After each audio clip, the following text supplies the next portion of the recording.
To order. Good morning, everyone. Thank you for joining us. Can everyone in the back hear me? Okay, good.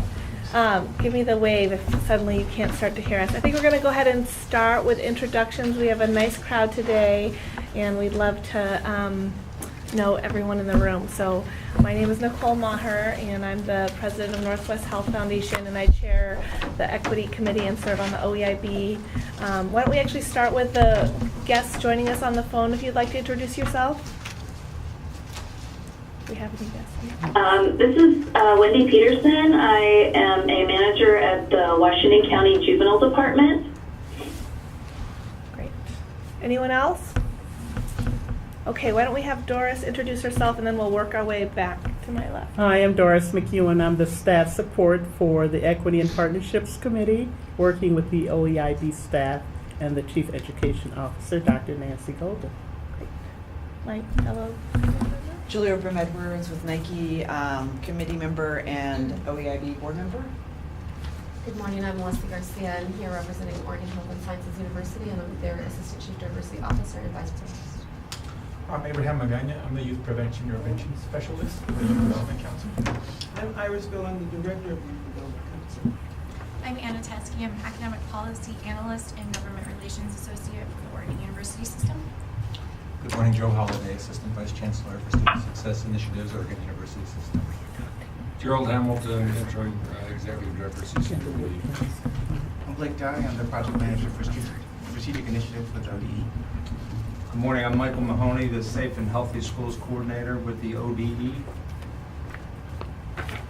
Can we have our guests in the back introduce themselves?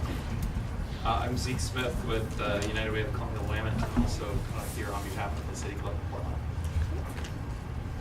I'm Kelvin Webster, I'm with Portland Education Services. I'm Chris Trable. I'm here on behalf of City Club of Portland. Mary Geelan, Juvenile Court Improvement Coordinator. Carmen Rubio, Latino Network Executive Director, and also a member of the HEC. I'm Mark Lewis, Director of STEM for the Chief Education Officer at the OEIB. So we have a very full agenda today. We actually have a significant portion of our time dedicated to our Equity Lens implementation and some updates from some of our partners. And then we're actually going to take some time and really learn about some of our topic areas, in particular our GED work, youth gangs, report highlight from Iris Bell, and then we're going to follow up on our disproportionate discipline efforts. And then we're actually going to close out by approving our overall focus in our calendar of work. And so some of the information that we're seeking today actually flows directly into our overall work charge and calendar for the year.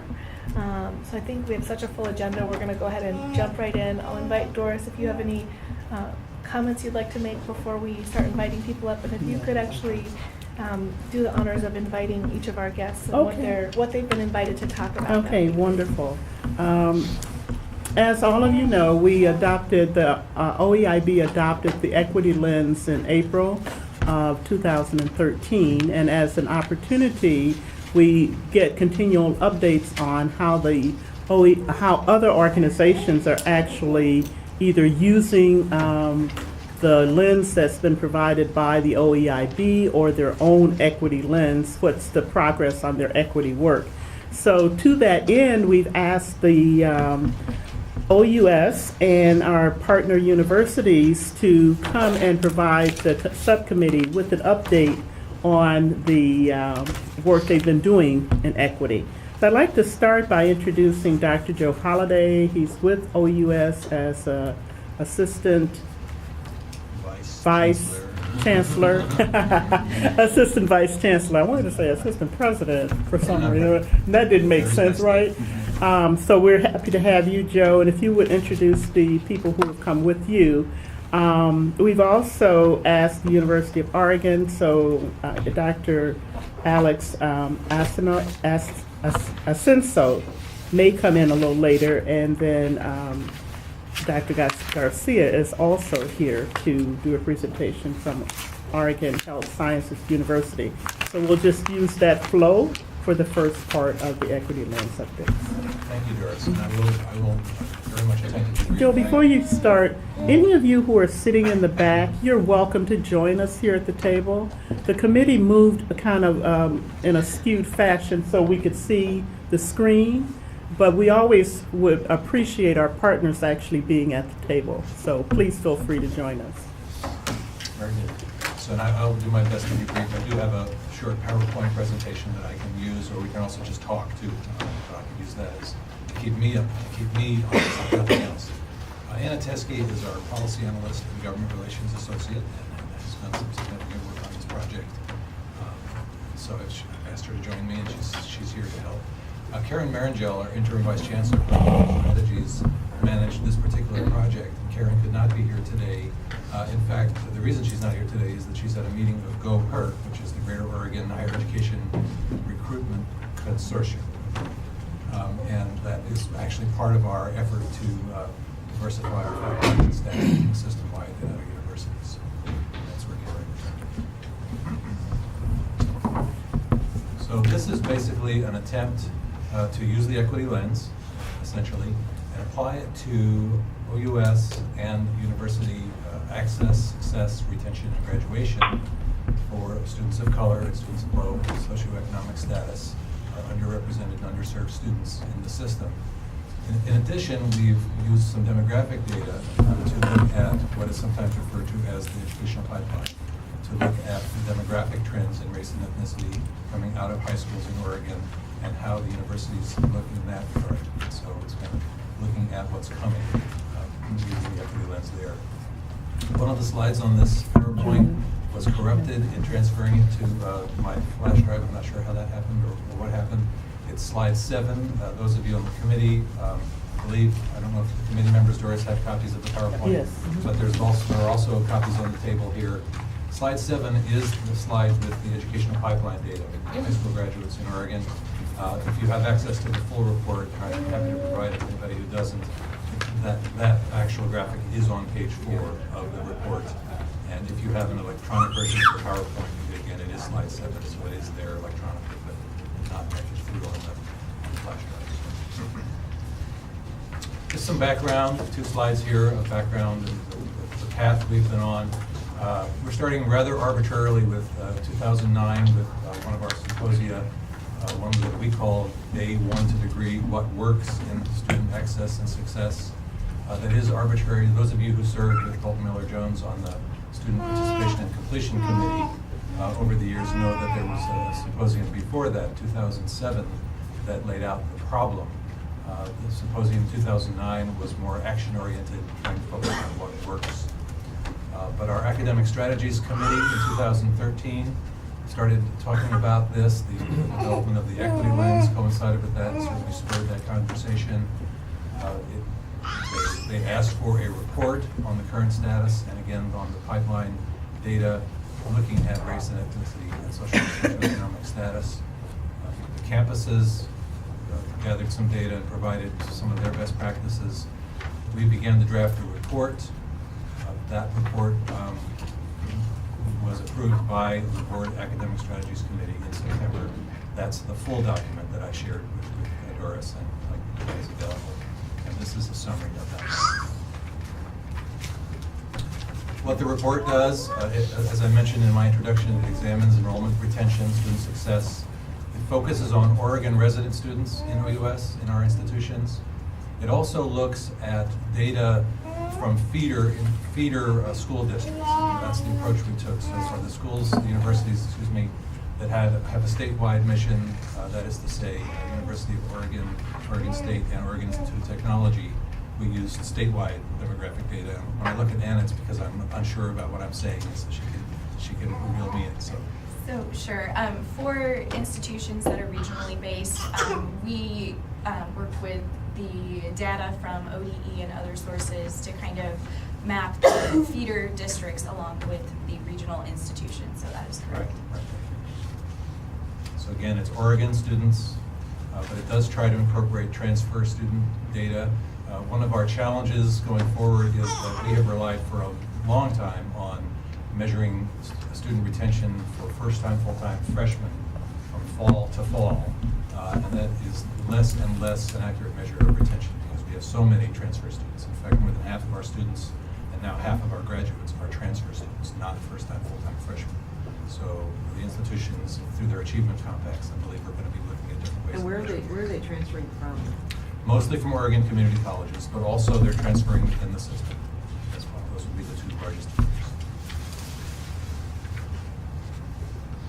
The report also looks on high school completion from those feeder districts, as Anna was mentioning, and it also considers the impact of low socioeconomic status on student persistence. One thing you'll see that jumped out at me anyway in the data I'm about to show briefly is that retention of first-time, full-time freshmen does not vary a great deal with socioeconomic status, but the six-year graduation rates do differ dramatically, and that's, you could say that's an obvious thing. You'd expect that. I mean, affordability is a huge concern for our students and for our institutions, and by the time you're looking at whether a freshman made it 6 years later through graduation, which is when we do measure graduation at the 6-year mark, you'll see that there is a lot of attrition there, and affordability certainly has to be one of the main factors for that. The report also identified the achievement gaps based on those race and ethnicity and SES categories, and then made some recommendations about how the campuses could focus their efforts into closing those gaps. Obvious connection to 40-40-20. An obvious statement that an investment of time, resources, staff will need to be made to actually make a difference. This is the corrupted slide, slide 7. So again, it's on page 4 of your report. It shows the pipeline based on race and ethnicity. One thing that will jump out at you there, if you were able to see it, and I apologize for it not being on the screen, is that in most areas, the universities seem to be doing well based on their current trends in keeping up with racial and ethnic diversification of our high school graduation pool. The one area where we clearly are not is in the area of Hispanic and Latino students. There's clearly a gap there that we are not keeping up with based on current trends. Just to clarify, so you're basing your goals off of high school graduation rates? Yes, and so I realize, thank you, Nicole, that, I mean, there are other issues there. Well, that's Yes. like 40% of the students. I mean, it's a tiny Right. goal comparative to who lives in the state. So Right. is there, because that is so clearly an issue that doesn't match necessarily where we're going with our equity lens, are you talking about remedying that overall goal? Because even just having that as a goal is a very, very low goal. Right, thank you. So, and what you mean by remedying that, meaning remedying how we collect the Frame data? that statement Framing and- sure, and that absolutely is the case. One thing I should mention is that increasingly, this is going to be an issue for the campuses and not for OUS. You know, the 3 of our universities are going to have their own boards in place by July 1st. And Doris and I had an offline conversation about that, and I was glad to see that she's reaching out to the diversity, inclusion, and equity officers at the universities, because that's where the work is going to continue. So who will be accountable then?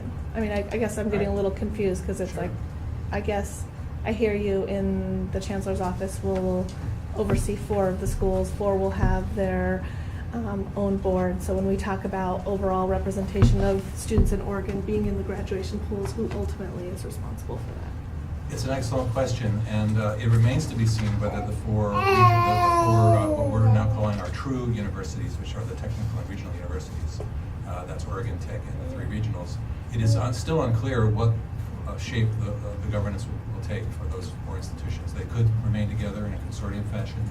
They could themselves have their own boards. So there might be 7 independent boards. There might also be an approach where they become branch campuses. So that's all still very much in discussion. It's not certain what will happen. But one possible way forward is that they will stay together as a consortium, and that our board, the Oregon State Board of Higher Education, for at least 1 more year, would oversee them. And then beyond that, it would be another board.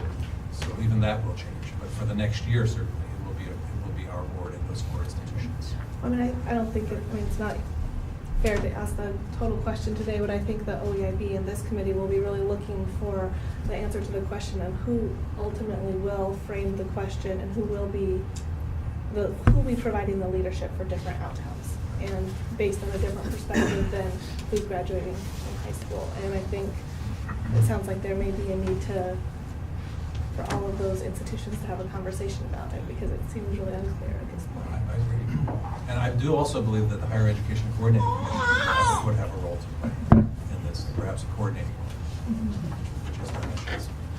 Okay, so then we get into some of the data, and again, what this does is look at high school graduates and how we are enrolling students based on race and ethnicity. And in the blue boxes, or the blue colored areas, that is our enrollment. The areas that are dotted line are the high school graduates. And you can see, as I mentioned, that in most cases we are at or above those levels based on our current enrollment trends, but in the area of Hispanic and Latino students, clearly not keeping up. And keeping in mind the point that that is just high school graduation data and the issues surrounding that. I hope I'm not going too fast. I know. No, you're fine. Okay. Right. So some things to conclude from the data that we've looked at so far. As I mentioned, not keeping up with the Hispanic, Latino enrollment. At the moment, keeping up in the other areas based on the data we have. And I think you know this, but I'll mention it just in case. We rely, we have no choice but to rely on students' self-reported race and ethnicity. That's the way it works in higher education.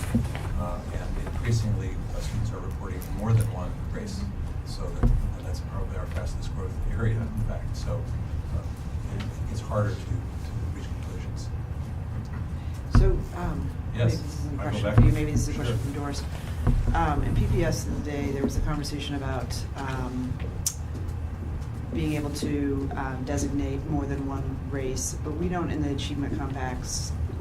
That's not a designation, correct? No, we don't have that designation right now, so. So although the university system uses it as a data point, So mismatched. we'll need to look at the alignment there. Yeah, it seems like if we want to have just being connected as a data system to be using the same measurements, I mean, it seems like we should, OEIB should, and the Achievement Compact should conform to the university systems. Yeah. Or it's worth having a conversation about. Yeah, it's a can of worms. I think the other challenge is that there are big debates from communities who feel very strongly that they should be allowed to enter multiple races, but not necessarily be put as multiracial. So it gets quite complicated, and there's some best practices, but Yeah, because I think that there were, at PPS, it was all being lumped in, well, there wasn't even counted as a subgroup in any aspect. So you were not having either white students or multiracial or whatever the designation outside of the subgroups we had. Does that make sense? I think I get it, but So we're not I get it, tracking but it that. So doesn't if make sense. the university system is, but we're not. Then there's a misalignment, so let me check on that, Julia. And if I can just add something really quickly, when we were kind of teeing up the work for the report, we looked back, I believe it was 6 years, because we wanted to get a look at the 6-year graduation rates for students. And during that time, the federal government kind of adjusted their definitions. And so there was this kind of glaring piece of information that was missing, how students were self-identifying. And so we encountered a problem with the data there because how you could identify change. So that's something also to think about if you're looking at something longitudinally. Well, I think before we move on to our next person, just to, I'll allow you to make your comment, but I do maybe think about this before Iris makes her comment if it's related to the data question. But I mean, I'm seeing this presentation. I've seen this presentation before. It looks like the same presentation that we had a year ago. So what are you doing differently about connecting with the equity lens, and what are your plans? Because it seems like very similar kind of diversity charts from the Chancellor's office. So we have a whole set of belief systems. We have a whole set of statements around viewing culture and identity as a strength. I mean, it's a quite robust document, and I'm guessing you haven't got to all of it, but what are your long-term plans? Because this is much of the same.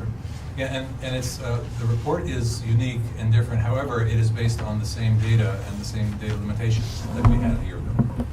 That's the way we collect data. That's the data that's available to us.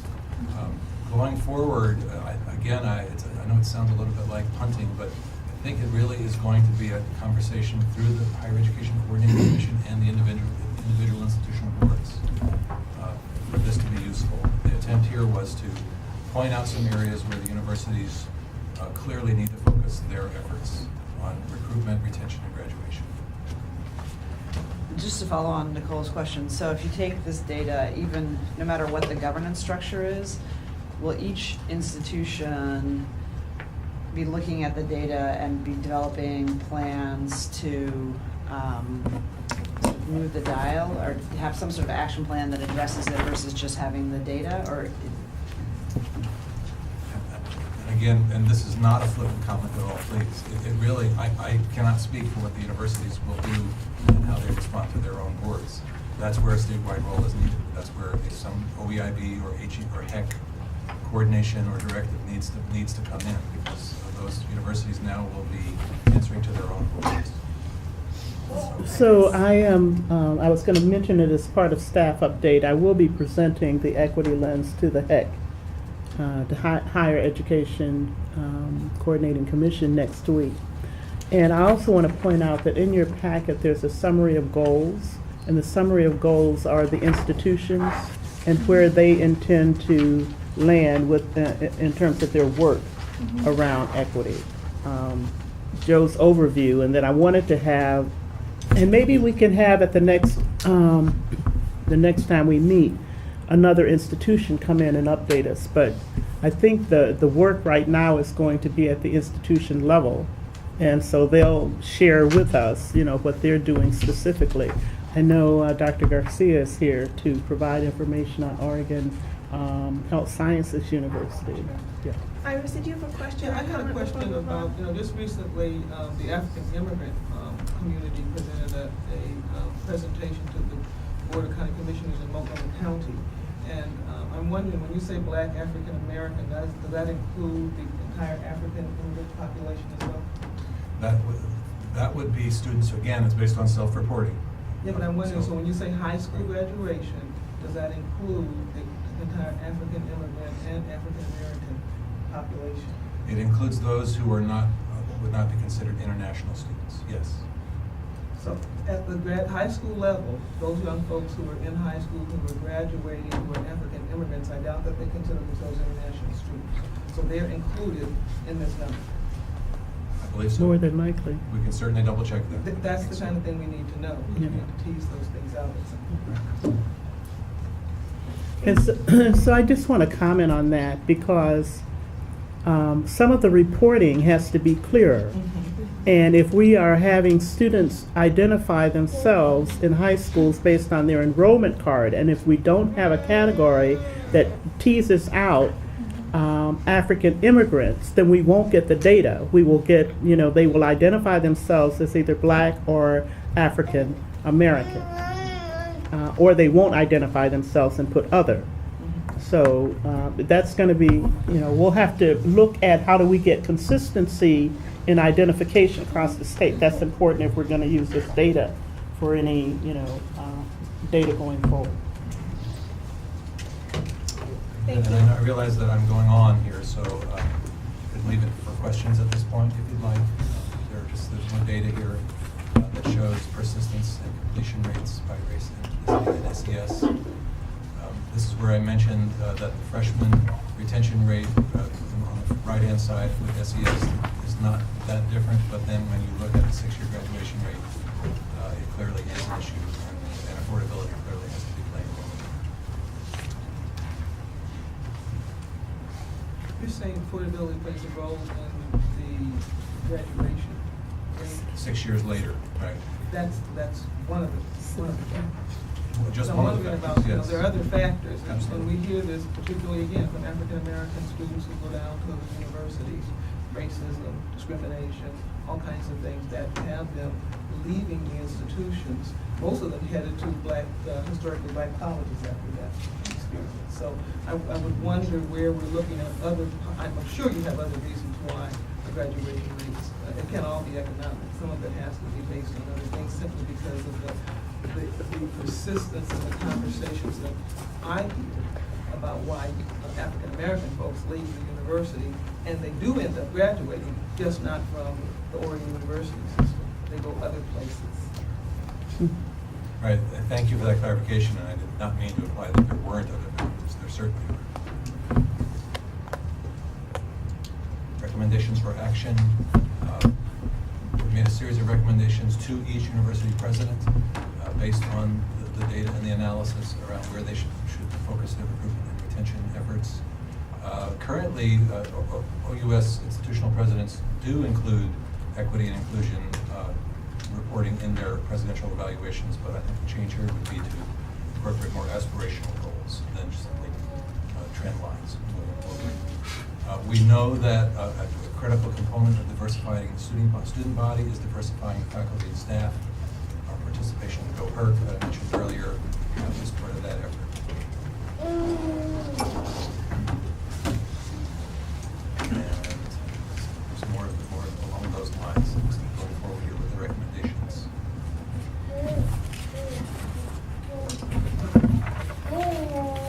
So I would leave it if you have time for additional questions. So, I'm just, I think this is a question for the committee and Doris, is, so you have the recommendations, we have a new structure. What would be the best way to, so that there's not a, sort of the recommendations don't go anywhere, to maybe use OEIB as a way to transmit in a more formal nature, something to the new governing boards, as a way to just get it on sort of their radar screen at the very beginning, so it doesn't just... Right, because I mean, these recommendations will only impact the foreign universities that will be under the chancellor, so we would need to almost early on, or immediately when the boards are meeting, think about from an OEIB achievement compact perspective how to pass these recommendations on, because I mean, I love the one about presidential evaluations, but in theory that's actually been in their evaluations for the past several years, so and outcomes have not necessarily been met, and all right, so I think how do we having the sort of the continuity of message as the governance structure shifts. Do you have a suggestion on how to do that? Maybe memorializing it through a letter from the chair of the subcommittee, as perhaps. Do you think there's or in coordination with the governor, given that he appoints the members of all the new institutional boards? I think, our governor is a member of this committee, so I think it might be stronger to actually have the letter come from all members of the committee. Okay. I think that would be a good starting Yeah. point, kind of help us facilitate that. So the other thing I would say is, if it's decided these are the recommendations, that the committee would want to transact is developing some sort of scorecard so that we could sort of measure progress. Are you or asking the appropriate institutional board to use a scorecard to measure progress. On the equity lens or on their own goals? Because they're not totally crosswalked at this point. I guess I don't have a strong point of view, maybe a combination of just the overarching equity ones, and then underneath that the institutional goals. And I think one place that we need to get to is really thinking about the equity lens and also putting out draft competencies in what success actually looks like under some of these areas. So I think that's work for probably Doris and her team to think about how to get done, more so than us at this level. But I think that would be a helpful tool so that institutions have something to aspire to. I think that's a great suggestion. Okay, in the interest of time, I'm going to invite Leslie to share on behalf of Oregon Health Sciences University. Thank you. I've actually put a report out at the back of the table if you'd like to grab one in a newsletter. So I don't have a PowerPoint presentation, but I just have this brief report, and I'm here to just provide a high overview in terms of what Oregon Health and Sciences University is doing on the diversity and inclusion initiative. So OHSU is dedicated to improving the health and quality of all Oregonians and also supporting the pipeline programs, tomorrow's providers, whether it's through the School of Medicine, nursing, dentistry, allied health programs, et cetera. We are very much interested in obviously supporting diversity because we know of the changing demographics, the workforce trends, and also of the educational trends as provided by Joe at the Oregon University System. So we are very concerned about the lack of underrepresentation of students that are from historical underrepresented communities, more specifically, and of course, all diverse students, including first generation, underserved rural students. So part of our vision is to support students that come from those particular backgrounds and others as well in order to take part within the 40-40-20 initiative. So what I've passed out is a report, is our annual report for Oregon Health and Sciences University. This is not all our outcomes for our institution, but it's really a high-level report to provide the community at large, internally and externally, of some of the work that we are doing through our strategic plan, our diversity action plan, as we're calling it, as unveiled in 2013. And if you're not familiar with our strategic plan, it's called Vision 2020, and this was first implemented in 2007 by Dr. Robertson, president of OHSU. And our first goal is to be diverse in people and ideas. And not only is it the first goal through the document, but it's embedded through all of our other goals and strategies and implementation for our strategic plan in order to be able to provide healthcare research and also serve the community at large with healthcare. So for us, it's a very it's really I don't know. I've been there for about 20 years at Oregon Health and Sciences University, and I can honestly tell you that it's probably been the most exciting times in my career there at OHSU. Within the last 4 years, we've had dramatic changes and just successes at all levels, whether it's with our students that are in-house that we're recruiting, or whether it's our pipeline initiatives and also our community collaborations as well. So let me tell you some of the things that we are actually doing and why I'm excited about this. So first and foremost, when President Robertson came on board, he had a conversation with me in terms of what his goal and his vision was for OHSU related to diversity at all levels. And then we took that particular vision and goal and we created a diversity strategic plan that actually is embedded within this particular plan. There's 5 goals. Excuse me. We are focused on recruitment, retention, building a community of inclusion, and also building community partnerships at large, because we know community is important in order to get to where we want to go. And then also the conversation earlier about benchmarking. How do you actually know you're making a difference? How do you actually know you're succeeding? So that's very important. And on, I believe it's on page 20. On page 20, I won't go over the benchmarks that we are using for our institution, but it can certainly give you a better understanding and how is it that we are measuring ourselves, measuring against others, and also using other standards within diversity and inclusion to see if we're making a difference. Thank you so much.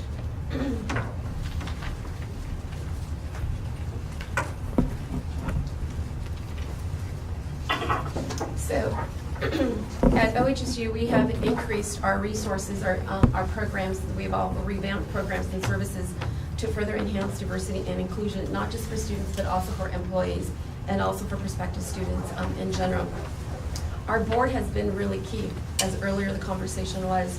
Our board has been dedicated to supporting diversity and inclusion and has been also holding our president and the rest of the leadership accountable.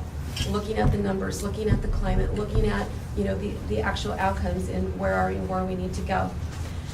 In addition to their support, they've also supplied quite a bit of a good amount of funding for our initiatives, and not only for the operations and the FTE, but also in order to implement the services and the programs. We have also benefited from scholarships that are new, and that has assisted to increase our enrollment for underrepresented and diverse students. On on page, if you can refer to on page 21, you'll be able to see a trend within the graphs that are provided, one for faculty and one for students. Faculty on the top and diversity of the student body at the bottom. So this does not include our newest numbers for fall 2013 that were just announced. And I'm happy to share with you that our minority enrollment for 2013 was 22.4, which is the highest in terms of our enrollment. And 11.4 of those are underrepresented minorities. Earlier the conversation was, is international students part of that conversation? And the answer is no. So international students are not part of the equation of the 11.4 for underrepresented minorities, and they account for about 6.2% of our international students or other unknown. So obviously within the 2008 to 2013, we have obviously seen a big jump with our underrepresented minority population within our student body. And that is by no accident. That has been strategic. We have been working on it for longer than the 3 years as mentioned, but certainly has taken us a while. But funding has certainly made a difference. Not only has funding made a difference, but also the commitment and strategies within the departments, the schools, the associate deans, the deans, and recruiters all the way down. So messaging is very key. We're also recruiting out of state for diverse and underrepresented minorities. We just got back from California, from Pennsylvania, so we're in the south, the southwest, the east, and the west, and of course we're looking in our own backyard. So part of our investment is also for our pipeline programs for Oregonians. We have some information within the book as well, but we offer at OHSU about 40 enrichment programs that are focused for high school students and college students. And 5 of those programs are under the Provost umbrella that are dedicated for underrepresented and diverse rural first-generation students. So we're being very intentional about the programs that we are offering. Of course, the programs vary in description, exposure, education, contact. Some are paid, some are not. But certainly it's an opportunity for the Oregonian students to be able to have a better understanding of what are the careers that are available, and also provide that exposure, give them an opportunity to dream even bigger if that's what their interest is as well. Some of our programs, not all, but some of our programs actually track the students that participate in the programs. We follow up and we provide additional support and services to be able to help them from, whether they're the middle school, they're the high school. And I've been there long enough that we've seen students actually matriculate that were once, middle schoolers, sad to say, the gray hairs coming out. But certainly it is really a great feeling to know that, either a faculty member, a staff member, the CDI team, or whoever is making a difference. We really believe that, having a frequent contact with students does make a difference and does make impact. So we're very committed to the pipeline programs that we offer. We also work with the area health education centers, if you're familiar with them. They're located throughout the region of Oregon, and their main focus is really to focus on the health and sciences, get students involved, and get them exposure. But certainly that would be an opportunity for the Oregon University system, colleges, universities to actually work better with them in order to increase, whether it's knowledge or exposure to math, to science, etc. So that's one of our particular partners, and of course other community partners. So obviously OHSU is relying, and we're willing to partner with the Oregon University systems in order to continue to build that pipeline, because we know that we need to find the students within our own backyard, in addition, as indicated earlier, out of state. But certainly we look forward to however we can be of a support, of assistance. We are definitely committed, and we're looking to support the next generation and to be able to care for all of our Oregonians here in the state of Oregon. And that is really all that I have, not unless you want specifics on any of our scholarships that are brand new, that are available. Do you want me to briefly?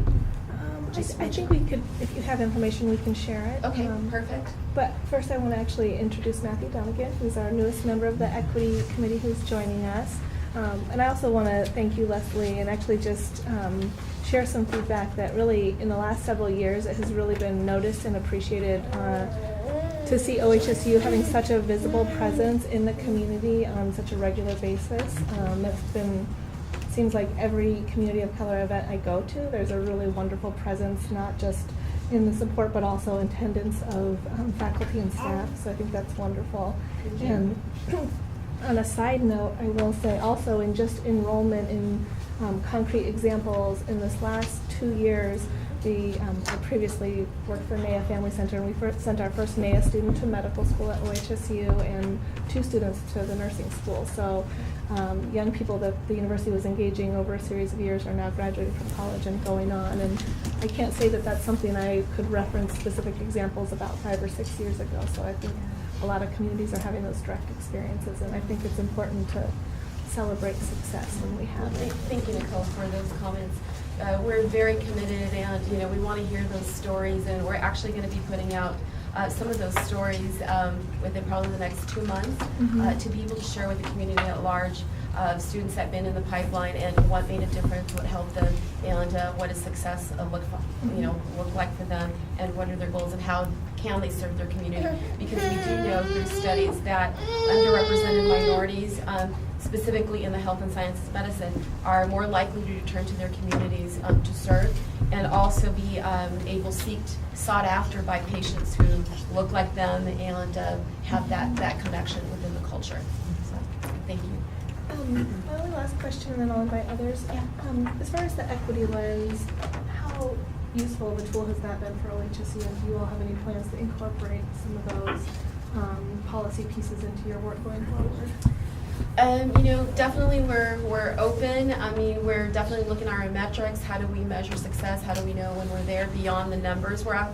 As mentioned earlier, we are conducting, maybe I didn't say that, we're actually conducted a climate survey in 2010, and we will conduct another one in 2014 early to better understand perceptions, environment, as mentioned earlier, and hear from our students and our staff and how can we address the equity issues or lack of equity across the board within our own OHSU community, and then also take into account of what we're doing for the prospective students. So anything where we could be helpful, or you think that OHSU could be a partner, I'm sure that we're more than willing to step up. Other questions from the committee or boards before we move on? No, I just have a comment. I love the benchmarking, so against yourselves and peer institutions and against global standards. I think that's a great measurement for people to be able to see sort of the progress that you all are making. Yes, thank you. And we are using a consultant for that particular piece, and he's actually from Oregon. So if that is something that can be helpful for the rest of the university system, he is just right down the beach. So he does all 3 of the benchmarking? Yes, he's a PhD author and actually wrote that particular book. So that's someone that we use.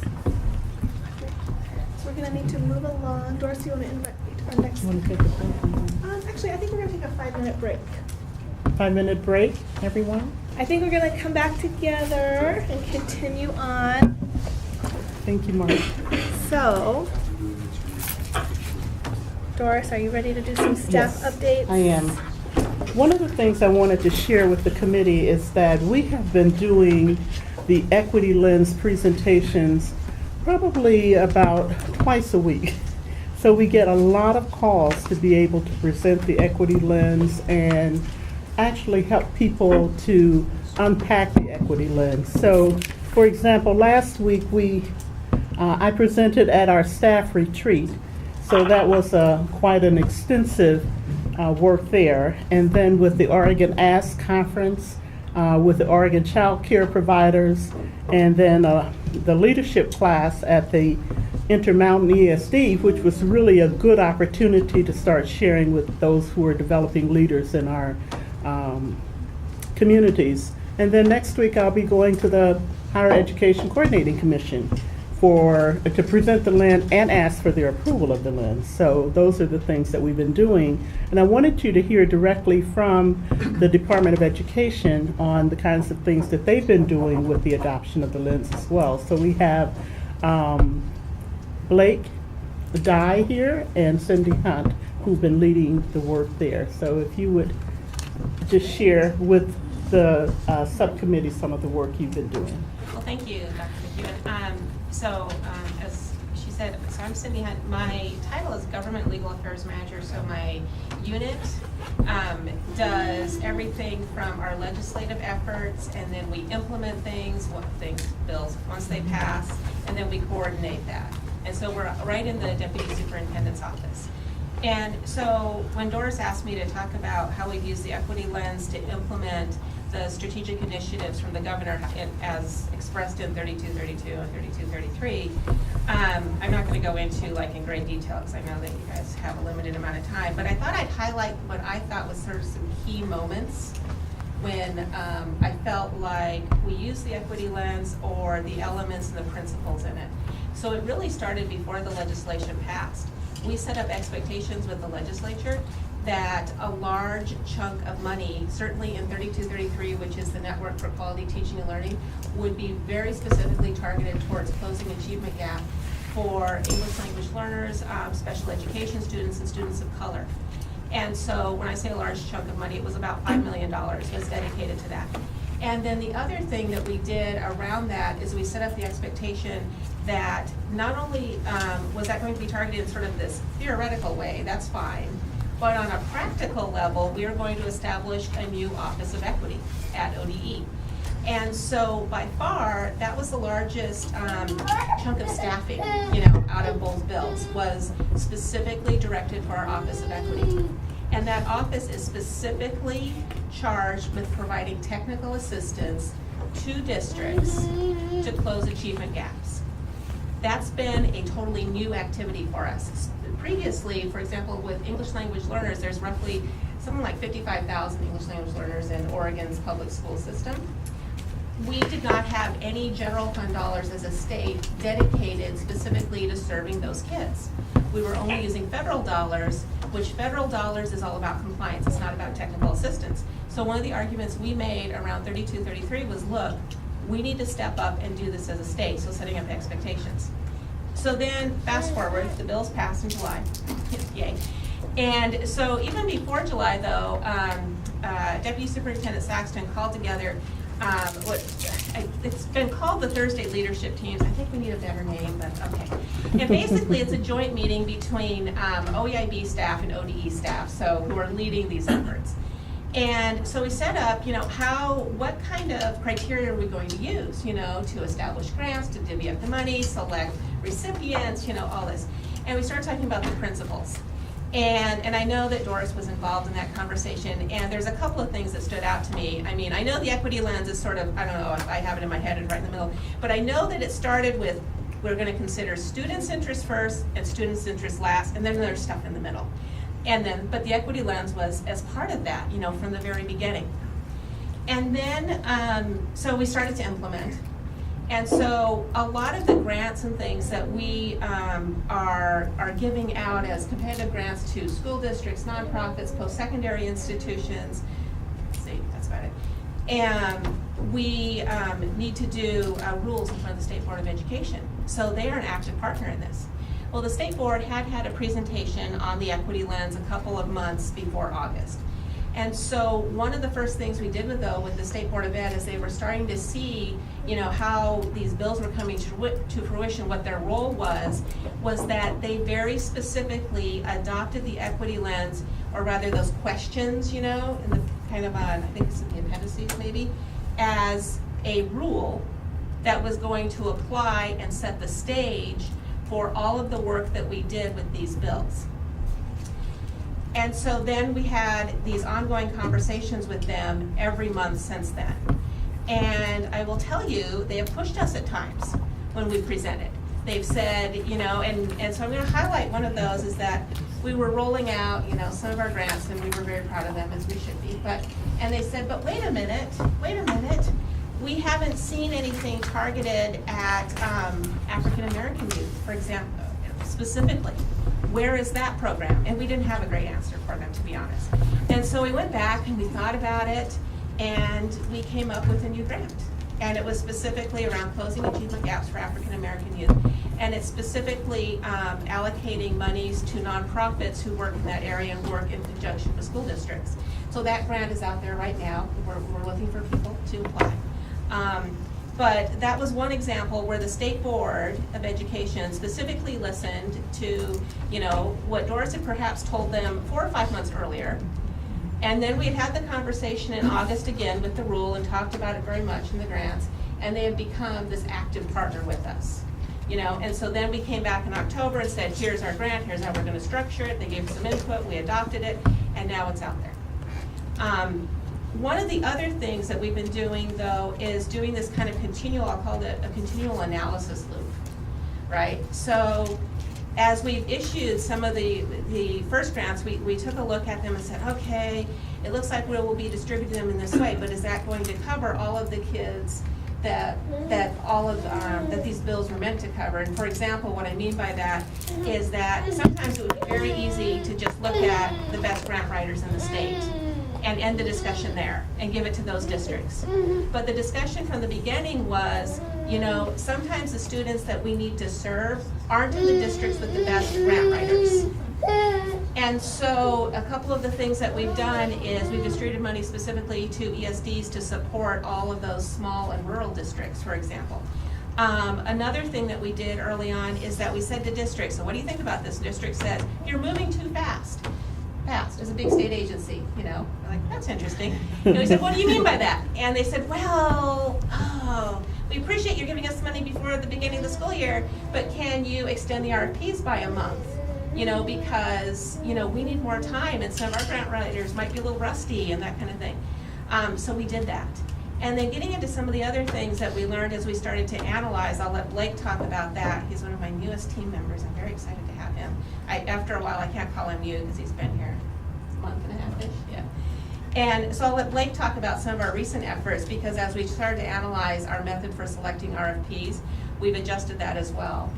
Good morning again. I have been really charged with looking at how are we looking at the distribution of funding, and not only just in the RFP cycle, but making sure that our contracts, making sure that our grants, making sure that we're applying the equity lens in all of our funding decisions.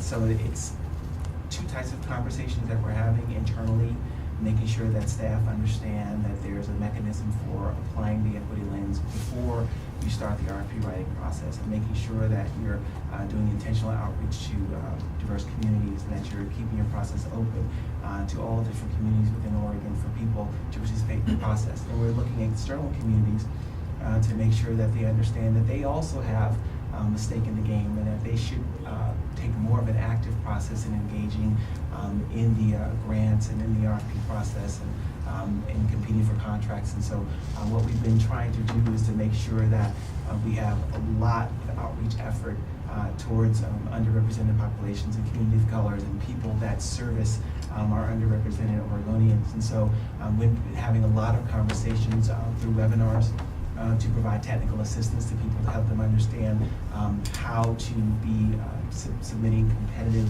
RFP responses. We've been talking to different nonprofits all across the state to talk about, how can they be a part of the process, not only in responding to RFPs, but also in the grant review process. And so what we're doing now is we're building up a team, really a pool of potential grant reviewers. And we've contacted a number of different organizations throughout the state, and we've been really blanketing as many different types of organizations as we can to talk about how do you become a part of the grant reviewing process. And we need you to sit on these grant review teams, because what we have asked our staff to do is to make sure that all grant review teams have underrepresented populations represented on their grant reviews. We also want to make sure that the RFP process is fairly distributed, and so people don't feel like they hadn't been contacted and that we hadn't done our part on the outreach. And so, we realize we can't knock on every door, and we realize we can't send out a fleet of homing pigeons. But we have to make sure that we've done enough work so that everyone knows that the work that we're doing is something that they should be involved and engaged in. And that the ultimate goal is to distribute this in a way where we're actually moving the needle towards servicing our underrepresented populations. And so putting these guidelines out internally, and then letting the public know that they are our external partners in this process has probably been one of the biggest steps that we've taken over the month that we've been here. I'm gonna just ask a question, and then I'm gonna move us along because we still have a lot of agenda items. So I'm really glad to hear that, and it's perfect timing that you're here. I mean, so much of what you're talking about really represents significant change for the Department of Education. So I think I'm in good company where there's a lot of excitement about the change.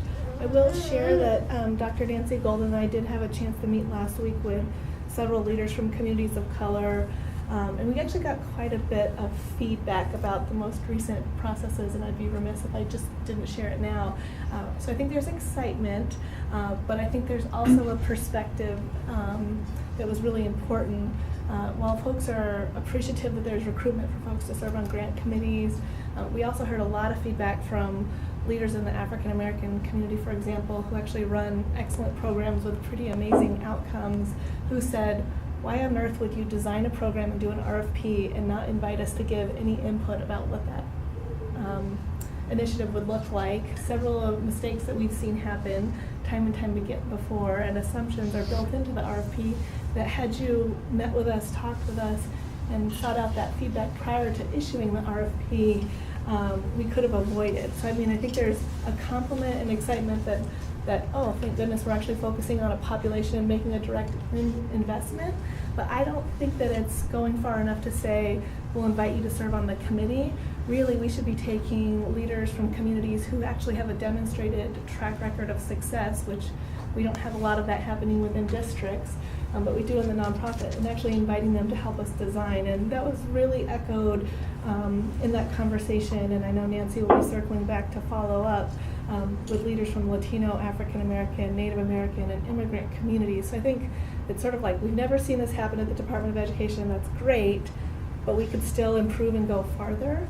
We also heard a lot of feedback about just the relationships between the Department of Ed and communities, and folks are still not being notified about a lot of opportunities. Mm-hmm. And so for whatever reason, the listservs and the outreach, we just heard loud and clear that people are not trolling the Department of Education website to learn about resources. And so I think in some investment in capacity of different relationships, a lot of the most recent jobs that came out, no one heard about any of those jobs. And so I think that was another really valuable insight that we can take and think about how to do differently next time. Did anyone provide feedback of what that looks like? Of what looks like?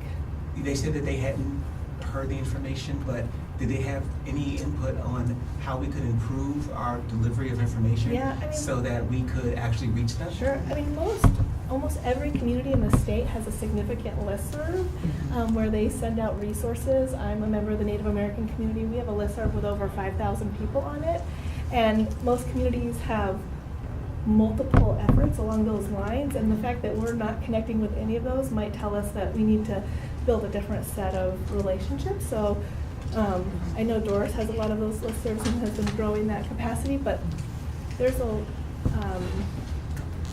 lot of really wonderful avenues in every community that I think the real learning here is that as we go forward, it's about reaching out before we get to the point of it being completed and having those conversations. I met recently with Ben Cannon, who was interested in how do you get diverse candidates in the pool that he's looking for the Higher Education Coordinating Commission. And I suggested to him to pull community leaders together and have the conversation with them first about how do you pull people of color in, because sending out emails to a community that may not trust us anyway, it's not going to get the action. So it's about being intentional up front. I think that, the department is really to be applauded. Cindy has led a valiant effort in getting the rules incorporated. So some of those documentations, I used to say as superintendent, if I'm gone, the policy stays. And so the same thing here. The policy, the rules are there. So it's about how do we get the process smooth enough through the communities that the communities start to trust us with the information that's being brought to them. I'm going to go ahead and push us through to the next agenda item. And you can comment at the end, Dr. Terrell, if that's okay. You answered, you responded what I was going to. Okay. I'm Dr. Terrell with NAACP, president of NAACP. So you answered. Okay. Thank you. And just to note, I do have time for public comment. So if folks want to sign up for public comment, we can sign them up. Just for a housekeeping rule, this committee, we like to be very inclusive and have everyone sit in the circle. But typically when we have speakers, committee members are invited to ask questions, and then if you have a comment, we invite you to share that comment at the public testimony section. So great. So I would like to introduce Zeke Smith, who's actually here in his capacity chairing a committee on GEDs from the City Club of Portland. My understanding is that the effort actually takes into consideration the entire state of Oregon. Correct me if I'm wrong. And the purpose of the Equity Committee in hearing this presentation, they are on the front end of their work, but one of our strategic efforts for this next upcoming year is a real focus on out-of-school youth. So we oftentimes talk about our overall graduation rate as a state that is around 65% overall graduation rate in 4 years. We've spent an incredible amount of time on OEIB talking about early learning, K through 12, higher ed, and at the end of the day, about 40% of our students are actually not in school at the high school age.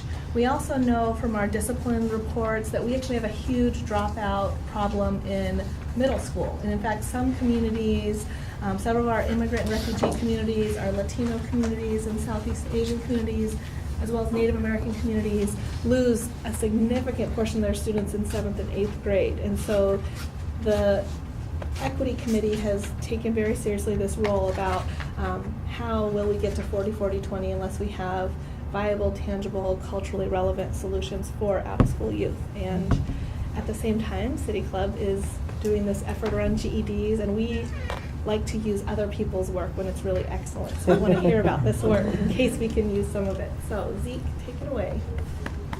Thanks, Chair Maher. So again, I'm Zeke Smith. My day job is with the United Way of Columbia Willamette here in the Portland Metro region. As Nicole said, I am the chair of the City Club's current, what we colloquially call the GED Study Committee. Chris Trable is with me. Chris is our lead writer. As you hear us today, Chris is the brains, and we're not quite sure what I bring to the equation yet, but we'll figure it out as we move forward. So I have good news for you and I have bad news for you. So the good news is we are going to give you the first look at our GED report that will be moving forward to the City Club for adoption in the beginning of February. So here in February, the good news is you're going to get a first look at some of the findings that we have, some of the research that we've been able to do. The bad news is you're not going to hear from us anything about recommendations moving forward, which isn't to say we don't have a lot of thoughts about recommendations moving forward, nor that isn't important for you as a group to pay attention to, because we think there's a lot of value in thinking about the role that the OEIB largely plays and the role that this subcommittee plays in thinking about this population. But today, what we can do is just share with you some of what we found as we've done our research. So it is true, our charge from the City Club is not just to look at the impacts of the GED system in the Portland metro area, but to think about it across the state. So our specific charge was, how can state and local government systems and community-based efforts be improved to prepare Oregonians aged 25 and under who have dropped out of high school to obtain a general education development credential that will lead to a post-secondary education or advanced skills training certification.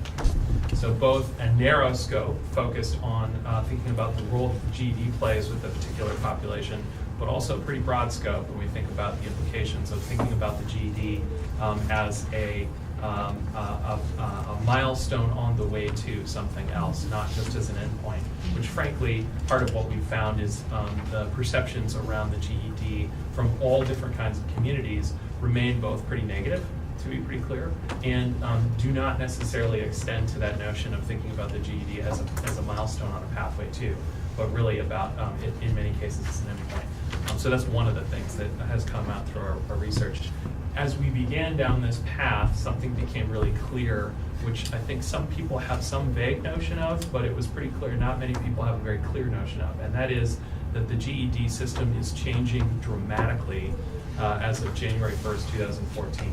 So, and we'll talk a little bit about what that means, but it's changing more dynamically than I think just about anybody we talk to. And we talk to over 24 witnesses, including directors of state departments, including folks involved in education on a local level, folks involved in GED instruction, and I will say across that entire spectrum, we did not hear a deep understanding of the dynamic level or ways in which the GED system is changing. And that has huge implications for us as a state as we move forward. So we want to tell you a little bit about what we found in terms of where the GED has been, much of which I think will be a story that you'll recognize and understand. A little bit about what we know about where the GED is headed, and to some degree to give you a sense of what we know some other states have done to prepare for that. And that may be instructive for all of us as we think forward. So current GED system. I talked a little bit about the perception issues. I don't think that's news to you, but let's just say that people have, generally speaking, a perception around what the GED represents. And while we want it to be equivalent to a high school diploma, that's not the way it's perceived, neither in the business community. It's not typically the way that it's perceived in most communities of color. It's not the way that it's perceived writ large. And so there's an issue in terms of kind of where the GED has been. Part of that is about what the GED tests for. So the GED in its current form through the end of next month was last normed around high school equivalency in 2002. A lot has changed in the educational system between 2002 and 2013. The GED system over the period of about 75 years that it's been in place, there have been 4 times in which the GED has been largely overhauled. Moving forward, I would say this overhaul is probably the most significant that's ever occurred there. But part of the perception issue is based on the fact that of where it's been normed in terms of high school equivalency. Part of it is about the fact that there's conflicting research about the actual relative importance of the GED and what that means for lifetime earnings as you move forward. So there is both research that indicates that a GED is a better, that those with a GED are in a better lifetime earnings situation than those who do not have a GED. There's also research that shows pretty significantly that having a GED is not equivalent to having a high school diploma. There's research that shows that having a GED and then moving on to post-secondary education puts you back on a pathway that's equivalent to people who have a high school diploma and moving towards post-secondary education. There's also research that shows that the GED itself, partly because it has been focused on being an aptitude test around cognitive skills, does not actually clearly give us a marker of who's ready for college and career, who's college and career ready.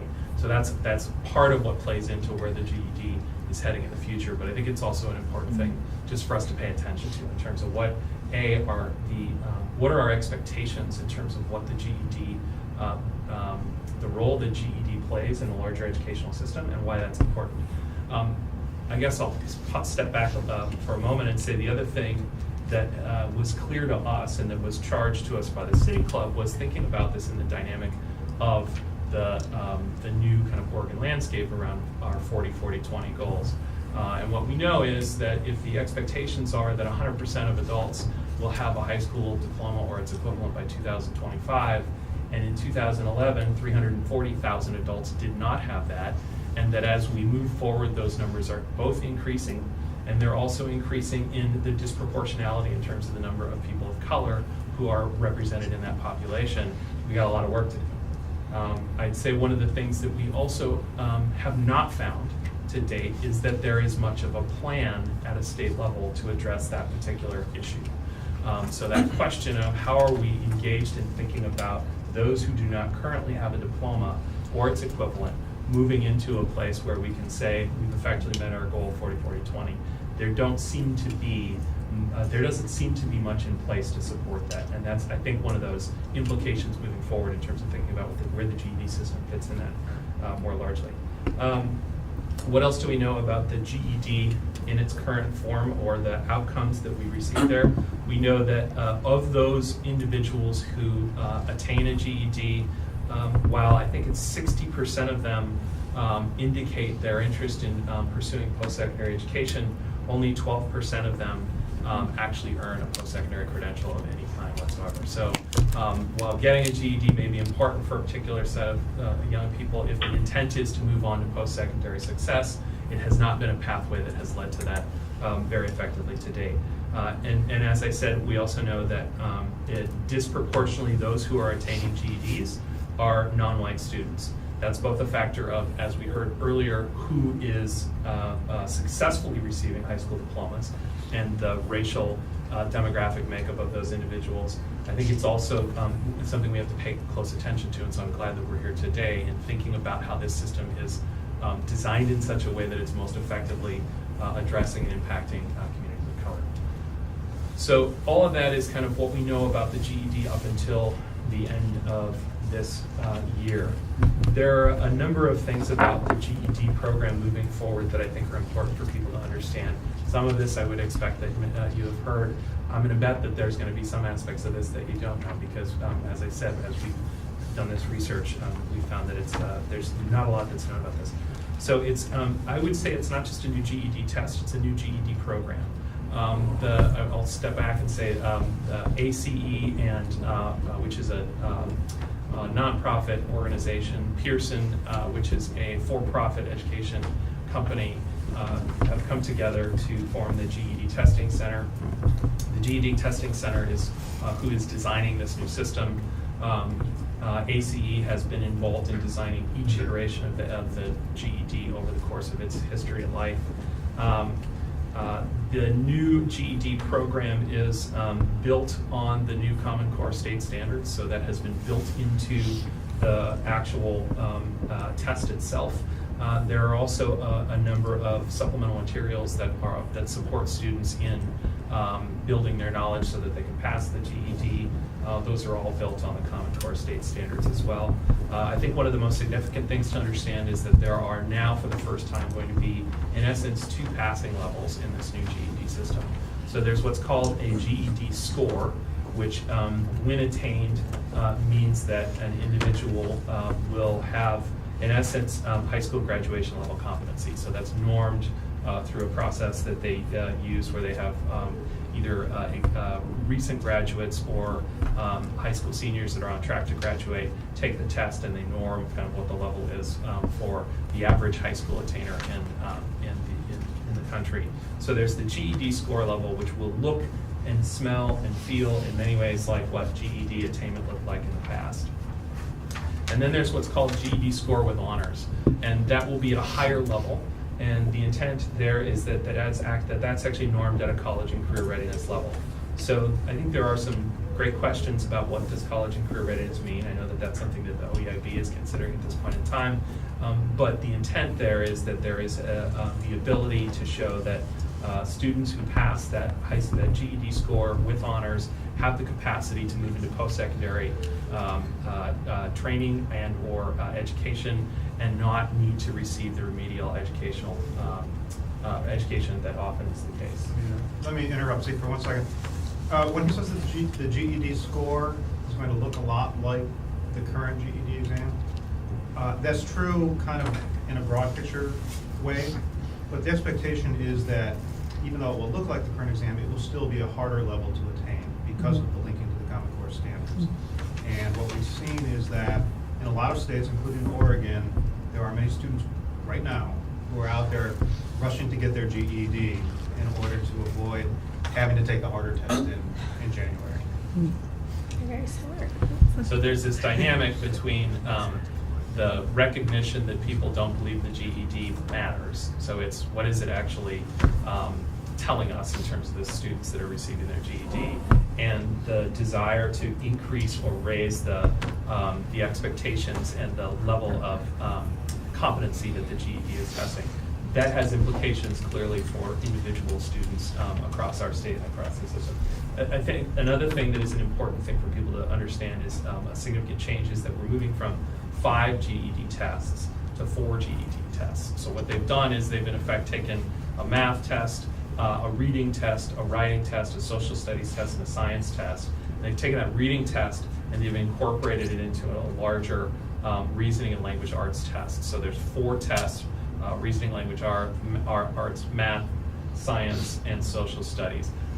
The test will be exclusively given as a computer-based test. So up until this point, you can take both a paper-based product and a computer-based test.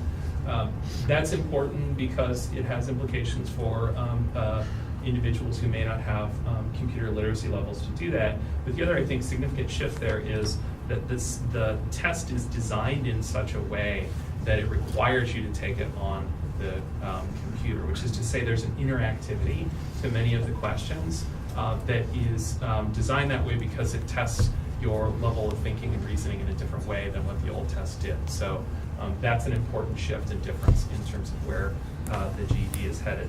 I think the other thing I would say is that there's, in many ways, it's intended to be much more than a test. So there are levels of information which are provided for students through a GED portal, through what they're calling the GED Ready program, which provide students with greater information about where their strengths are, where their weaknesses are, and how to try to build their capacities around what those weaknesses are. There's also a greater level of information on the back end through what they're calling the GED Analytics program, which the GED administrator from each state will receive significant information at both the aggregate and disaggregated level. And there's capacity or opportunity there for states to share that information or to create systems to share that information with their GED test centers, which ought to provide them with better information about what they're doing effectively and not doing effectively with particular students. I raise that partly because I think that's an important place where, in order for a state to fully take advantage of that system, there's some technical work that needs to be accomplished at a statewide level to ensure that that information can be shared effectively with the right folks so that it can be useful.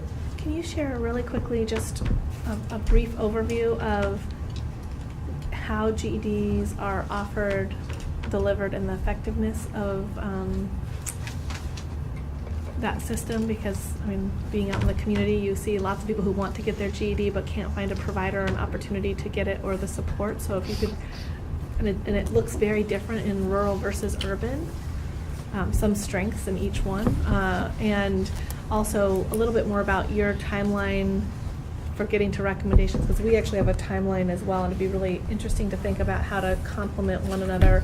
We're well aware that we're already on the 40-40-20 path, and as we're speaking, we're currently losing students who will need, in effect, another option via alternative school or a GED option. And I think we have some agreement that the plan on how to get there is not necessarily as clear to all as it should be. So if you could answer those two questions, that'd be really helpful to us.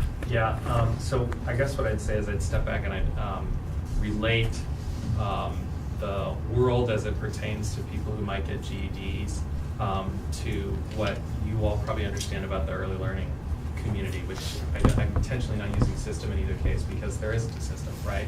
And so I think the governor has put forward, as has this committee, as has the legislature, some good expectations around what kind of a system we'll build around 0 through 6-year-olds in order to ensure that they're ready for K-12 education and can move on to success. So building a system in place. There is not a system in place for this population. So think 16 to 25 years old, think dropped out of high school, and think those who need an alternate path to get to a high school credential or degree. There isn't a system. So to your question, it looks really different in different places. GED preparation is both formally, in some places, governed, primarily through community colleges, to some degree through some school districts like Portland Public Schools, and then it's informally offered in all kinds of different environments, from churches to nonprofit organizations to for-profit organizations, online, not online. And that it's not governed in this state what preparation looks like. What is governed is the GED testing itself. So there are a set of GED testing centers. Those are governed by the state. Those are in community colleges or run by community colleges across our system. So there's a diversity of experience for students before they reach that test. And that has implications in terms of what they can accomplish at that testing level. The other place where we would say that there's a scattershot approach is we know from research that many of the individuals who are working towards their GED need wraparound services to really support their capacity to be successful, whether that looks like childcare, whether that looks like transportation costs. And at this point, your access to those wraparound services are really based on A, the degree to which your local community has been able to leverage resources to support particular populations and their needs, and B, your savviness in getting access to those particular resources. And that, as you said, looks really different in a rural environment than it does in an urban environment. So at this point, part of what we know about this state is that we do not have a system in place to support how those things come together. We do also know that there are some other states that have put some effort and attention into thinking about how you align funding, how you align programming, and how you have kind of a programmatic approach to thinking about addressing this issue differently. So, I mean, a few of those that have done, who have kind of tackled different aspects of that. Georgia has actually put a lot of time and effort into thinking about how to support the instructional community around this shift that's happening with the GED. In Maryland, the governor actually has said, we want this shift to happen in such a way that the costs aren't primarily incurred by the students, which in our system that is still the case. And so they are subsidizing both the cost of testing, they also subsidize the preparation. Kansas, Kentucky, Washington to our north all have systems for coordinating funding across multiple agencies at the statewide level to ensure that there's a system in place that, again, doesn't overburden the students in terms of the cost to them as individuals to take or to pass the GED. So there are a set of different examples from different states that we've looked at that we think will be helpful for us as a state to pay attention to as we move forward. Our timeline, so our intent is to have our report released in the end of January, and for the City Club to adopt, if they choose to, in the beginning of February. We're in some conversation about whether that timeline still works for us and the depth of our report, but that's the intent at this point in time. There are, I would say, a set of actions that different state agencies in other states, I'll say it this way, there are a set of actions that state agencies in other states have taken to prepare for January 1st that have not been taken in this state that ought to be taken by January 1st. That includes things like basic definition of what is the GED through administrative rules. We would say anywhere where there's an expectation around what passing the GED means. So in other words, if a higher educational institution uses GED attainment and specific scores as a way to identify entrance for particular students, there's work to be done in those higher education institutions around taking care of that issue because the system is shifting and it looks different. So there's a set of kind of technical changes that probably need to occur in the near term. But largely speaking, we think that there are some good opportunities based on what we're seeing in other states for this state to be intentional about where this fits into the broader educational plan that you all are invested in figuring out for us. Okay. That's really helpful. We're looking at trying to begin drafting a policy in the first of the year, and then have a series of activities including invited testimony and so on and so forth, and then an adoption of a policy in April. And then we would probably be making some recommendations around strategic investments to the legislature and so forth to support that policy. So that doesn't sound, I mean, I don't think it's the end of the world if we're starting our draft policy at the same time you're releasing your report, as long as we commit to continue to work together so that we're developing, I mean, a policy that is really reflective of what you're finding. I also think some of the advice that you've shared about the state getting prepared for the GED is probably going to be helpful to many people around the room. In the interest of time, we have several more items to complete in the next 15 minutes, but I want to invite our other committee members to ask any clarifying questions or... Something that I would be interested in knowing is just what the State Board of Education is doing in this area, just because it seems like that would be the policy review that it had been in. So I don't know if you've looked at that. Obviously, we have a funding ability to make recommendations on funding next year. But, you know, what work's been done, coordination, just so we don't have OEIB in one set of activities. The other thing, I guess, just sort of generally thinking, I'm wondering what thinking has gone into the conversation around if you set the new standards using sort of Common Core as the base, whether there has been a sort of the intentionality about rebranding the GED. So you could make it much harder, get fewer students passing, and there'd be a misperception in the community that you have fewer kids passing the, sort of what people consider, maybe the perception is the lower standard than a high school equivalency. So that seems like a critical component of, if you're raising the bar, making it more rigorous, making it sounds like a true equivalency, but done a different way. Is like, how do you then translate that intrinsic value into something that is externally facing? Yeah, we've spent a lot of time as a committee on this question of, in essence, of rebranding. And one of the things that's fascinating is there's actually quite a bit of information about what this change means, both technically what's happening and also I think what are the implications of it coming out of the GED testing center.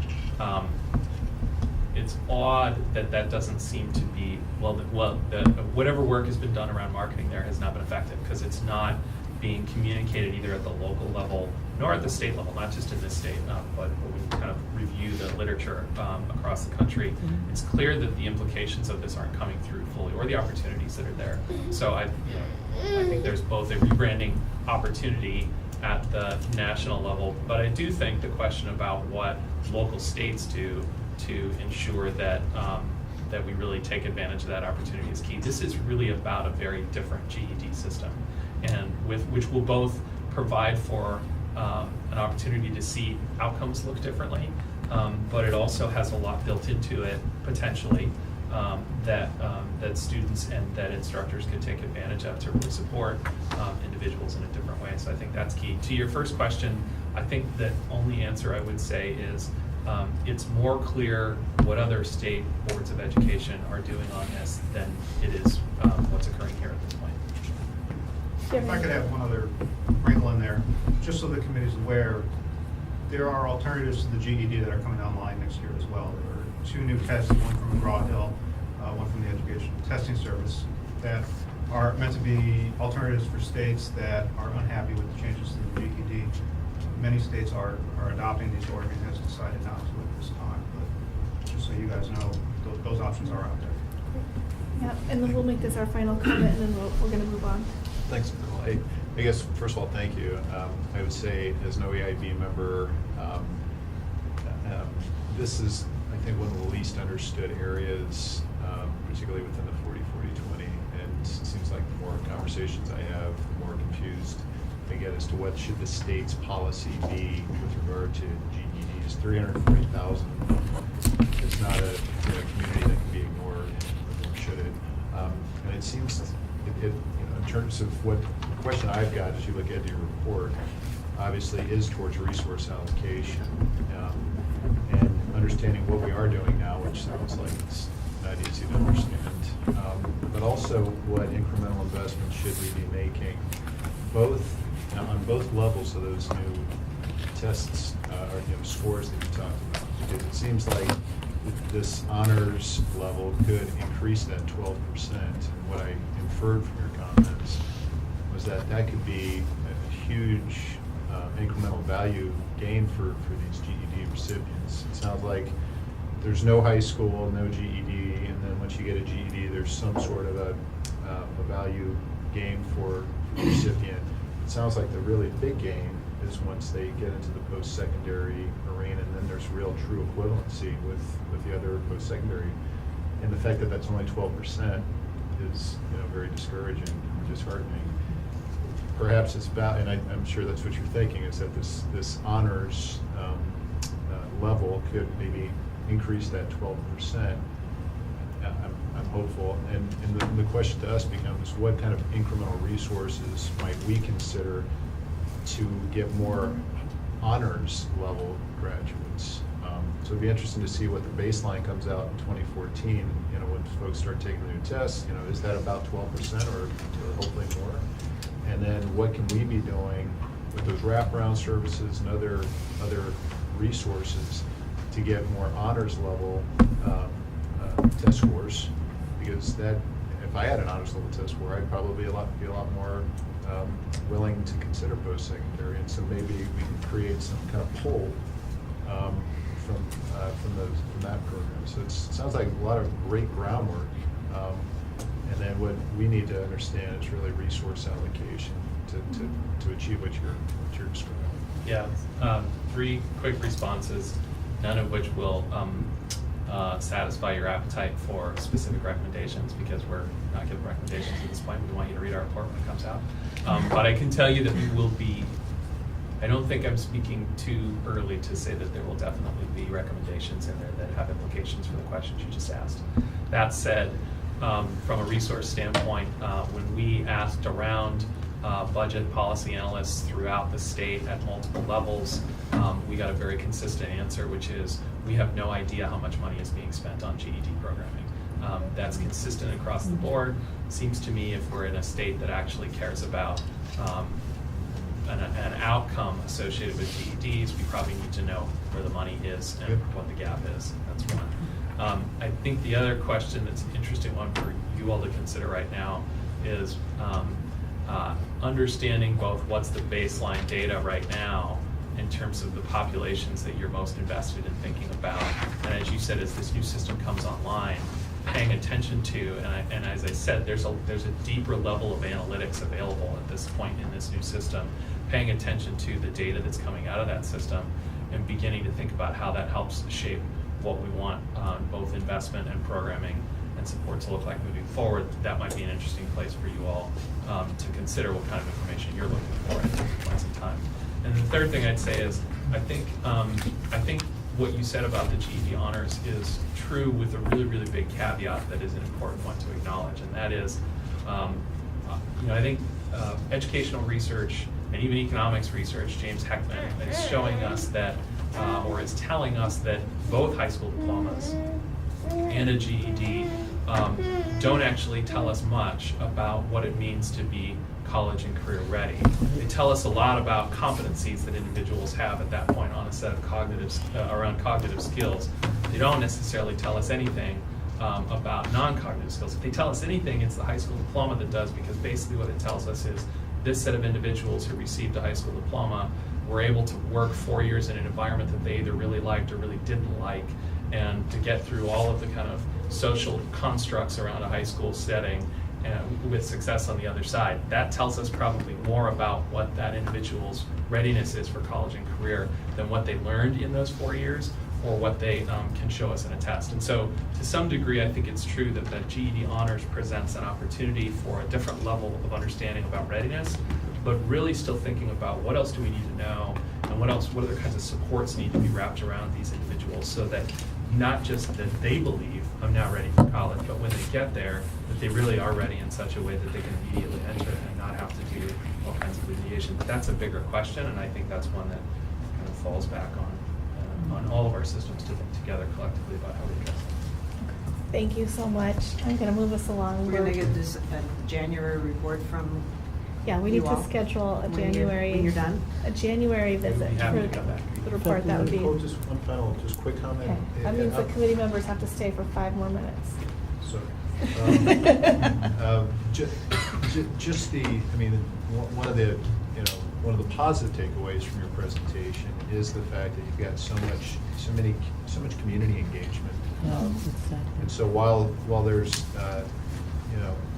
the information around the state seems fairly porous, as we gather information about the state and what we want to do, and I would just ask that we also provide as much inventory as we can on the non-state services that are available, because that's obviously an opportunity for leverage for state resources.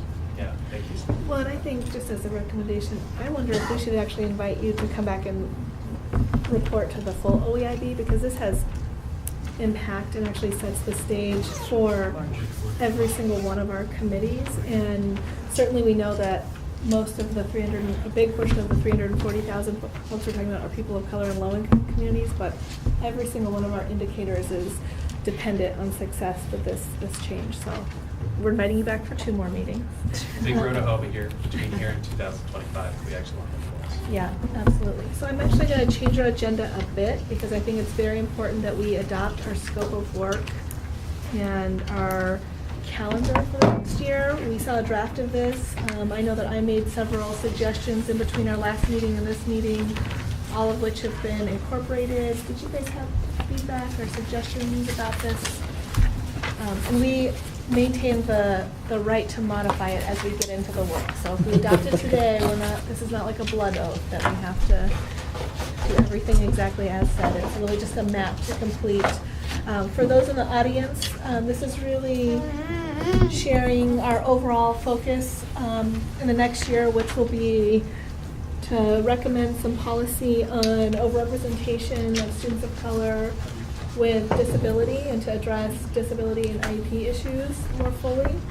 We'll also be bringing forward a policy around partnerships with community-based organizations and parents. And then the bulk of our work will be really focused on policy recommendation on out-of-school youth, disengaged and out-of-school youth. There's some other tasks, certainly fully implementing the equity lens and supporting that will continue to be a high priority for us. So just two comments, and maybe this is in some other document, because I missed the last meeting on the strategic planning piece. But what would be helpful is, so if we do all this work, what's the clear set of deliverables coming out of that? Mm-hmm. And then just, again, some sort of scorecard on, whether we're on track or not on those deliverables. And then this is more of a placeholder question, maybe for later, but the definition of partners. So I guess I would be interested in a committee discussion about the state has a wealth of assets in terms of partnerships, whether it's from the business community, parents, community-based organizations, and sort of what's our approach? How do we think we can best utilize or plug those partners in? And I think more of our work has been, well, it hasn't necessarily been focused on the partnerships yet. So I want to just placeholder somewhere in this, and I'm not quite sure where it lands, but I think the partnership piece, similar to how we did the equity lens, we had the sort of key set of definitions that we started with, so that we were all operating from the same assumptions. And I think particularly with that policy, we'll need to do that work around partnerships. What is community engagement? I mean, so often those terms are thrown around, and our shared systems don't have a shared definition of what any of those terms are, and it gets us into a lot of trouble. So I think that would be an excellent starting place with that particular piece. I think there is a missing piece, I think, on the deliverables. I think the way that we wrote this was recognizing our role, which is a policy board, that we need to deliver policies that can be approved, but there's a whole set of work that has to happen afterwards, as well as if we decide to recommend implementation, the fidelity of that, the resourcing of it. Right, if we want to So it becomes recommend the accountability legislative part. investments, Yeah. that piece. So are you suggesting that we add that? I kind of intentionally did not put that in there because it would have been a monster chart, but is that a separate piece? Well, I think we should be clear on what the big 4 or 5 things are. What if it's policy development? Then is it resourced? Is it aligned?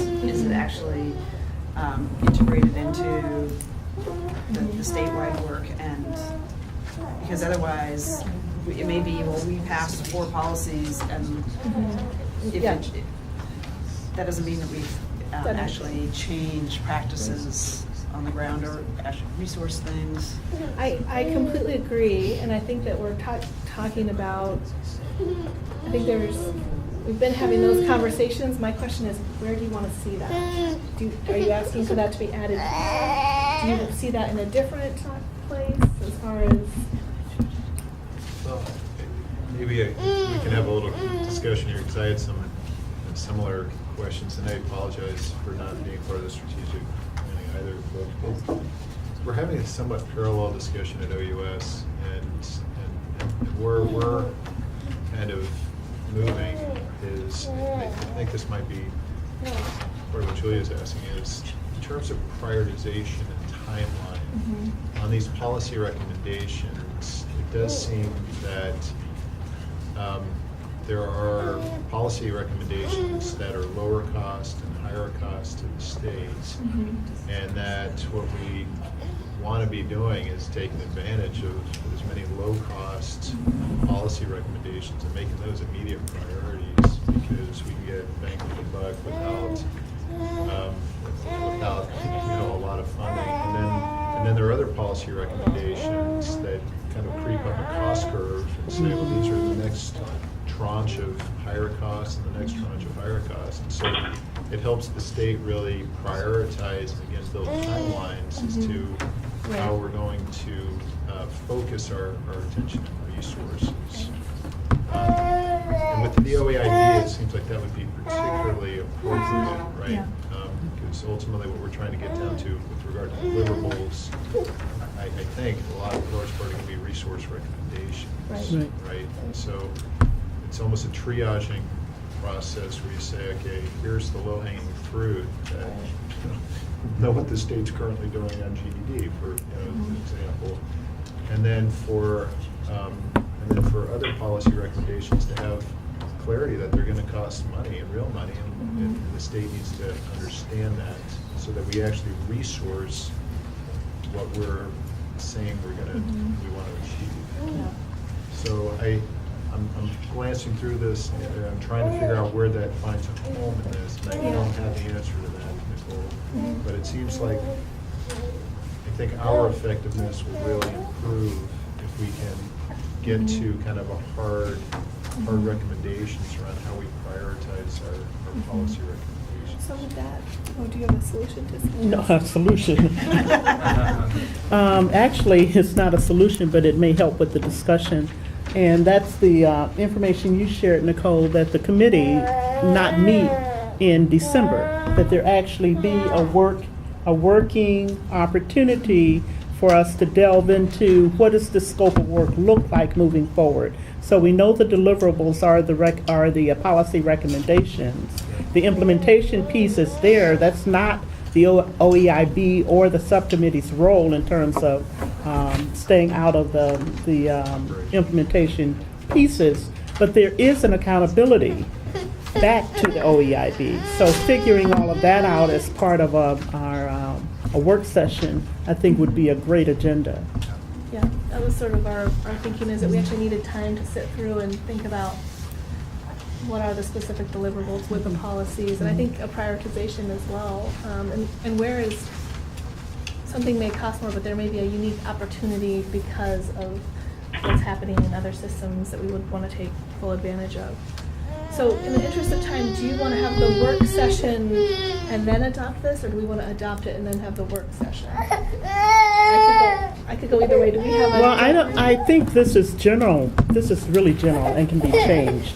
So if you adopt the concept that we're gonna be looking at these 4 particular areas, and then we'll unpack how to actually get to the policy, I think that would really be helpful to move forward. Yeah, so I think conceptually the focus areas, the general timeline with the bigger buckets of what we're going to do, but then do a drill down so that we actually can look at the implementation. Do I have a Motion. A motion? So moved. Second. All in favor, please say aye. Aye. Okay. So, Mike, are you interested in giving us a 1-minute presentation? A 1 minute, and coming back? I'll try to, yeah, I'd be more than happy to come back. Do you want us to just invite you back and really give you the full time and respect that you deserve? I think that would be better. Yeah, let's do that, because there is a lot of Because this is information. that's a really significant issue and work that I would not want to have it downplayed. And on behalf of our committee, we apologize. We're, we tried to fit a lot of things in today. Yeah, it's okay. Public testimony. Okay, we'll invite our one piece of public testimony from Lisa Lyons, and we have a 2-minute time frame for our public testimony. I talk fast. My name is Lisa Lyon and I am from Portland. I am here on behalf of Decoding Dyslexia Oregon. Decoding Dyslexia Oregon is a group of parents and educators concerned by the lack of science scientifically proven interventions for children with dyslexia in the public schools. I come before you to say that not providing these evidence-based instructions to Oregon students is an equity issue. I have the luxury to stand before you today because my husband's salary adequately supports our family. As you must know, many parents who have equity issues in Oregon schools do not have the luxury of standing before you on a Tuesday morning. I come before you today to share my son's story. Theo, age 9, was diagnosed with dyslexia in March of 2012. The beginning of Theo's story is the same as thousands of children in Oregon's public schools. According to the Oregon Blue Book, in the 2010 to 11 school year, Oregon enrolled more than 560,000 students in grades kindergarten through 12th. The American Academy of Pediatrics in 2011 said that depending on the definition chosen, the prevalence of this reading disability is between 5 to 20% of school-aged children in the United States. For Oregon, this would mean the number of children with dyslexia ranges from 28,000 on the low end to more than 110,000 children on the high end. The part where Theo's story begins to differ from thousands of children in Oregon is when he was diagnosed by a private psychologist at a cost of $2,500. We did not want to participate in the prolonged public process of having Theo continue to fail before he would qualify for services which are not even best practices. Theo's psychologist recommended that the best practice for someone with dyslexia was either Orton Gillingham tutoring or Linda Mood Bell. Since Theo's Portland Public School did not offer either of these evidence-based remediations, we have provided private tutoring for Theo 3 times a week, including summers, since his diagnosis. Briefly, what is dyslexia? Dyslexia is a neurologically based learning processing disorder which has a strong genetic component. It can be mild, moderate, or severe. Those with dyslexia have difficulty attaching spoken language to the symbols of written language. Dyslexic children have difficulty understanding that words are made up of smaller parts. Children with dyslexia have difficulty rhyming words and in memorizing rote facts such as the alphabet, days of the week, or month of the year. According to research, dyslexia is strongly heritable from 54 to 75%. I believe this strong genetic component is significant. Because of dyslexia's generational impact, I believe it would be difficult for those who have not succeeded in school to have the confidence to advocate for their own children or even grandchildren. I believe that it will be impossible to meet the governor's 40-40-20 goals without creating a strategic plan on how to address Oregon's dyslexic children. Unfortunately, many teachers, through no fault of their own, have not had any training in recognizing dyslexia or in providing scientifically proven intervention. To my knowledge, there is not one university in Oregon which offers a class in dyslexia. Brain research has shown that when systematic, evidence-based instruction begins at an early age, the brain actually changes as these connections become stronger. As we all know, dyslexia is invisible. However, the consequences of not treating dyslexia are expensive, extensive, and well documented. Dyslexics are more likely to drop out of high school, end up in the juvenile justice system, and go to prison. In Texas, approximately 80% of inmates are reported to be functionally illiterate. The story of Oregon's dyslexic students is not hopeless. There is a plethora of interventions and qualified trainers available to provide our children with the free, appropriate public education to which they are entitled. For example, in a pilot done last year, the bottom 2 schools in Indianapolis became the top performing schools with 1 year of intervention. Now the pilot has expanded to 5 schools. On behalf of Oregon's children, I implore you to seriously examine this issue, to consult with qualified experts, and formulate a plan which will be win-win for legislators, school administrators, parents, and children. Thank you for the opportunity to speak before you today. Thank you very much for your testimony. And do you have a copy of your testimony for us? And thank you to our committee members who stayed late and our audience members as well. This concludes our meeting.